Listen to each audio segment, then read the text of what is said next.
சில வினாடிகள் மௌனம். ஒரு நிமிஷம் இதை யோசிச்சு பாருங்களேன். ஏஐய உருவாக்குனவங்களுக்கே அதை பார்த்து பயம் வருதுன்னா அப்ப நாம எங்க இருக்கோம்?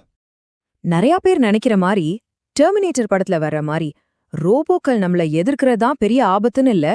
உண்மையான ஆபத்து அதெல்லாம் விட ரொம்ப சிம்பிளான ஆனா பயங்கரமான ஒரு விஷயம். அதுதான் வேகம். நம்மால கட்டுப்படுத்தவே முடியாத வேகம். ஓப்பன்ஏஐல வேலை செஞ்ச ஒரு விஞ்ஞானி சொல்றாரு, என்ன வரப்போகுதுன்னு உங்களுக்கு கொஞ்சம் கூட ஐடியா இல்லைன்னு. யோசிச்சு பாருங்க, அந்த சிஸ்டத்துக்குள்ளேயே இருந்த ஒருத்தர் ஏன் இப்படி ஒரு எச்சரிக்கைய கொடுக்கணும்? அத பத்தி தான் நாம இப்போ ஆழமா பார்க்க போறோம். சரி, முதல்ல நாம தெரிஞ்சுக்க வேண்டியது இந்த எச்சரிக்கை எங்க இருந்து வருதுன்னு தான். வெறும் மீடியா ஹெட்லைன்ஸை நம்பி இல்ல, இத உருவாக்குனவங்களே என்ன சொல்றாங்கன்னு கேட்கணும். இவர் பேரு இலியா சுட்ஸ்கிவர். ஓப்பன்ஏஐயோட இணை நிறுவனர், அந்த கம்பெனியோட மூளையா இருந்தவர்னு கூட சொல்லலாம். அவர் சொல்றது ரொம்ப முக்கியமான ஒரு விஷயம்.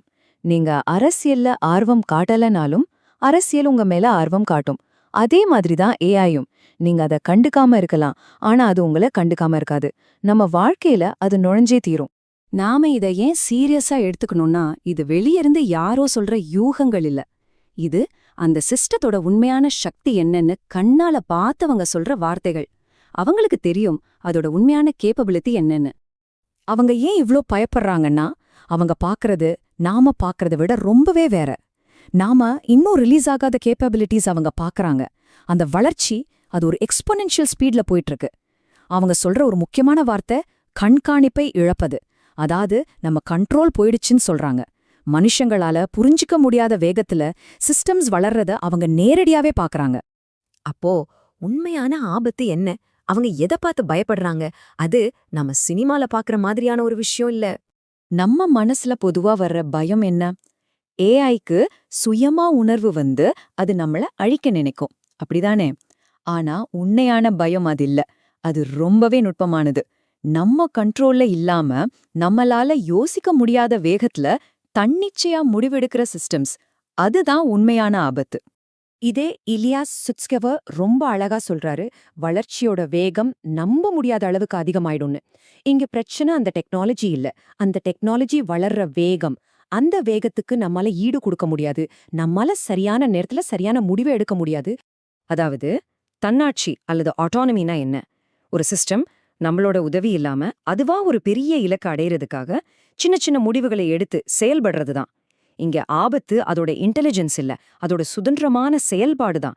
அதுவும் உலக அளவுல யோசிச்சு பாருங்க, விளைவுகள் எப்படி இருக்கும்னு நம்மளால கணிக்கவே முடியாது. இதை இன்னும் சிம்பிளா சொல்றேன். ஒரு சிஸ்டம் நம்ம யோசிக்கிறத விட பல லட்சம் மடங்கு வேகமா செயல்படும்போது நம்ம எப்படி அதை மேற்பார்வை செய்ய முடியும்? நாம ஒரு விஷயத்த பத்தி யோசிச்சு முடிக்கிறதுக்குள்ள அதை 1000 முடிவுகளை எடுத்து செயல்படுத்தியிருக்கோம். அப்போ நம்மளோட மேற்பார்வைங்கிறது வெறும் ஒரு சடங்கு மாதிரி தான் இருக்கும். நம்ம வெறும் பார்வையாளர்களா தான் இருப்போம். சரி, இதெல்லாம் ஏதோ தத்துவ மாதிரி இருக்கலாம், ஆனா இது நிஜம். அடுத்ததா என்ன வரப்போகுதுன்னு உள்ள இருந்தவங்க ரொம்ப தெளிவா கணிச்சிருக்காங்க. கூகுளோட முன்னாள் சிஇஓ எரிக் ஷ்மித் சொல்ற இந்த டைம்லைனை பாருங்க. இதுதான் சான் பிரான்சிஸ்கோல இருக்கிற ஏஐ தலைவர்களோட பொதுவான கருத்து. ஒரே வருஷத்துல டாப் லெவல் புரோகிராமர்ஸ், பெரிய கணித மேதைகளோட வேலைகள் காலியாகும். 3 to 5 வருஷத்துல மனுஷன மாதிரி யோசிக்கிற ஆர்டிஃபிஷியல் ஜெனரல் இன்டெலிஜென்ஸ், அதாவது ஏஜிஐ வந்துரும். அதுக்கப்புறம் 6 வருஷத்துக்குள்ள மனித இனத்தோட மொத்த அறிவையும் மிஞ்சின ஆர்டிஃபிஷியல் சூப்பர் இன்டெலிஜென்ஸ், அதாவது ஏஎஸ்ஐ வந்துரும். இங்கதான் பெரிய சிக்கலே இருக்கு. எரிக் ஷ்மித் சொல்ற மாதிரி இந்த டெக்னாலஜி நம்ம சமூகம், நம்ம ஜனநாயகம், நம்ம சட்டங்கள் எல்லாத்தையும் விட பல மடங்கு வேகமா போயிட்டு இருக்கு. ஒன்னு ராக்கெட் வேகத்துல போகுது, இன்னொன்னு ஆம வேகத்துல வருது. இந்த ரெண்டுக்கும் நடுவுல இருக்கிற இந்த இடைவெளி தான் ரொம்ப ரொம்ப ஆபத்தானது. இந்த ஏஜென்டிக் சொல்யூஷன்ஸ் அப்படிங்கிற கான்செப்ட பாருங்க. இது என்னன்னா, நீங்க ஒரு பெரிய இலக்க மட்டும் சொன்னா போதும், மத்த எல்லா வேலையும் ஏஐ செஞ்சு முடிக்கும். உதாரணத்துக்கு, எனக்கு ஒரு வீடு கட்டுன்னு நீங்க சொல்றீங்க. அதுக்கப்புறம் அதுக்கான திட்டத்தை போடுறது, கான்ட்ராக்டர்ஸை வேலைக்கு எடுக்கிறது, பணத்தை நிர்வகிக்கிறது, வர்ற பிரச்சனைகளை சரி செய்யறதுன்னு எல்லாத்தையும் ஏஐ ஏஜென்சியே பாத்துக்கும். இதுல மனுஷனோட பங்கு ரொம்ப ரொம்ப கம்மி. நாம மெதுவா இந்த டிசிஷன் மேக்கிங் லூப்ல இருந்து வெளியே தள்ளப்படுவோம். இப்ப நம்ம டெக்னாலஜியை பத்தி பேசினது போதும். இதெல்லாம் நம்ம வாழ்க்கையில என்ன மாதிரியான தாக்கத்தை ஏற்படுத்தும்? நம்ம கிட்ட இருந்து இது எதை எடுத்துக்கும்? இலியா சுட்ஸ்கிவர் கேக்குற இந்த கேள்விய நல்லா கவனிங்க. மனுஷனால செய்ய முடியற எல்லாத்தையும் ஏன் அதை விட சிறப்பா மெஷின்ஸ் செய்ய ஆரம்பிச்சுட்டா அப்புறம் என்ன நடக்கும்? நம்மளோட அறிவு, நம்ம திறமை, நம்ம உழைப்பு, இது எதுக்குமே ஒரு தேவையில்லாத ஒரு நிலைமை வந்தா மனுஷனா இருக்கிறதுக்கு என்ன அர்த்தம்? நம்ம வாழ்க்கையோட அர்த்தமே நாம படுற கஷ்டத்துல, நாம உருவாக்குறதுல, நாம முயற்சி பண்றதுல தானே இருக்கு. ஒருவேளை இதெல்லாம் இனிமே தேவையில்லைன்னு ஒரு நிலை வந்தா, செயல்திறன் மட்டுமே முக்கியம்னு ஆனா, அந்த அர்த்தம் போடுமா? நம்ம வாழ்க்கையோட நோக்கத்தையே நாம இழந்துருவோமா?